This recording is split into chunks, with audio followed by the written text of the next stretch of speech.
Neat ಅಕ್ರಮವನ್ನ ಖಂಡಿಸಿ ನಾಳೆ ದೇಶಾದ್ಯಂತ ಕಾಂಗ್ರೆಸ್ ಧರಣಿಯನ್ನ ಮಾಡ್ತಾ ಇದೆ. ದೇಶಾದ್ಯಂತ ಮೊಮ್ಮತಿ ಮೆರವಣಿಗೆಗೆ ಕರೆ ಕೊಟ್ಟಿದೆ ಕಾಂಗ್ರೆಸ್.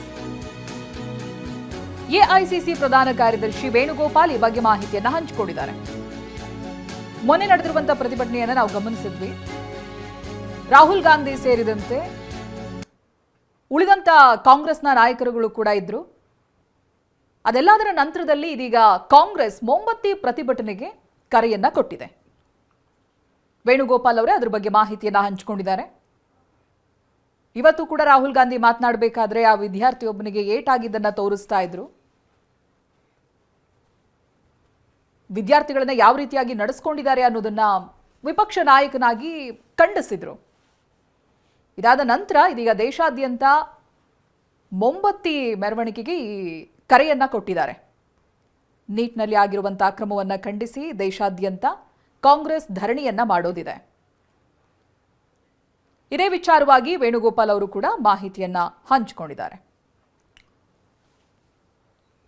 ಇನ್ನು ನೀಟ್ ಅಕ್ರಮವನ್ನು ಖಂಡಿಸಿ ಮುಂಬೈನಲ್ಲೂ ಕೂಡ ಪ್ರತಿಭಟನೆ ನಡೆಸಲಾಗ್ತಾ ಇದೆ. ಉದ್ಧವ್ ಠಾಕ್ರೆ ಬಣದ ಶಾಸಕರಿಂದ ಪ್ರತಿಭಟನೆ ನಡೆಸಲಾಗ್ತಾ ಇದೆ. ದಾದರ್ನಲ್ಲಿ ತಿರಂಗಾ ರ್ಯಾಲಿಯನ್ನು ನಡೆಸಲಾಗ್ತಾ ಇದೆ. ತಿರಂಗಾ ರ್ಯಾಲಿ ಮುಖಾಂತರ ವಿದ್ಯಾರ್ಥಿಗಳಿಗೆ ಬೆಂಬಲವನ್ನು ಸೂಚಿಸಲಾಗ್ತಾ ಇರುವಂಥದ್ದು. ನೀಟ್ ಅಕ್ರಮ ಖಂಡಿಸಿ ದೇಶದಾದ್ಯಂತ ಪ್ರತಿಭಟನೆಗಳು ನಡೆಸಲಾಗ್ತಾ ಇರುವಂಥದ್ದು. ವಿದ್ಯಾರ್ಥಿಗಳ ಈ ಒಂದು ಹೋರಾಟಕ್ಕೆ ಹಲವಾರು ಪಕ್ಷಗಳು, ಹಲವಾರು ಸಂಘಟನೆಗಳು ಎಲ್ಲರೂ ಕೂಡ ಬೆಂಬಲವನ್ನು ಸೂಚಿಸ್ತಾ ಇದ್ದಾರೆ. ಅದೇ ರೀತಿಯಾಗಿ ಉದ್ಧವ್ ಠಾಕ್ರೆ ಬಣ ಕೂಡ ತಿರಂಗಾ ರ್ಯಾಲಿಯನ್ನು ನಡೆಸುವುದರ ಮುಖಾಂತರ ವಿದ್ಯಾರ್ಥಿಗಳ ಹೋರಾಟಕ್ಕೆ ಬೆಂಬಲವನ್ನು ಸೂಚಿಸ್ತಾ ಇದ್ದಾರೆ. ಇನ್ನು ಪಶ್ಚಿಮ ಬಂಗಾಳದಲ್ಲೂ ಗಮನಿಸಬಹುದು, ವಿದ್ಯಾರ್ಥಿಗಳು ಬೀದಿಗಿಳಿದಿದ್ದಾರೆ. ಕೋಲ್ಕತ್ತಾದಲ್ಲಿ ಎಐಡಿಎಸ್ಒ ಸದಸ್ಯರು ಪ್ರತಿಭಟನೆ ಮಾಡಿದ್ದಾರೆ. ಕೇಂದ್ರ ಸರ್ಕಾರದ ವಿರುದ್ಧ ಘೋಷಣೆ ಕೂಗಿ ಆಕ್ರೋಶವನ್ನ ವ್ಯಕ್ತಪಡಿಸಿದ್ದಾರೆ. ನೀಟ್ ಅಕ್ರಮ ಜೊತೆಗೆ ವಿದ್ಯಾರ್ಥಿಗಳ ಮೇಲೆ ಆದಂತಹ ಲಾಠಿ ಚಾರ್ಜ್ ಅನ್ನ ವಿಪಕ್ಷಗಳು ಖಂಡಿಸ್ತಾ ಇದೆ.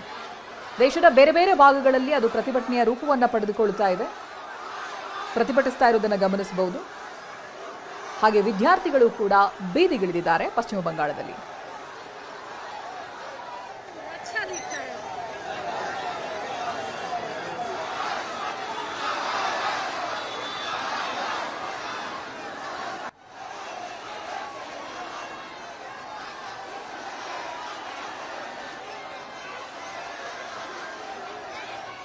ಇದು ದೇಶದಾದ್ಯಂತ ಬೇರೆ ಬೇರೆ ಭಾಗಗಳಲ್ಲಿ ಆಗ್ತಾ ಇರುವಂತಹ ಪ್ರತಿಭಟನೆ. ಮುಂಬೈ ಹಾಗೆ ಪಶ್ಚಿಮ ಬಂಗಾಳದ ದೃಶ್ಯಗಳನ್ನು ನಾವು ಗಮನಿಸ್ತಾ ಇದ್ವಿ. ಇವನ್ ಬಿಹಾರ್ನಲ್ಲೂ ಕೂಡ ನಡೆದಿತ್ತು ಇದೇ ರೀತಿಯಾದಂತಹ ವಿದ್ಯಾರ್ಥಿಗಳ ಪ್ರತಿಭಟನೆ. ಅದಕ್ಕೆ ಪಶ್ಚಿಮ ಬಂಗಾಳ ಕೂಡ ಈಗ ಸಾಕ್ಷಿಯಾಗ್ತಾ ಇದೆ.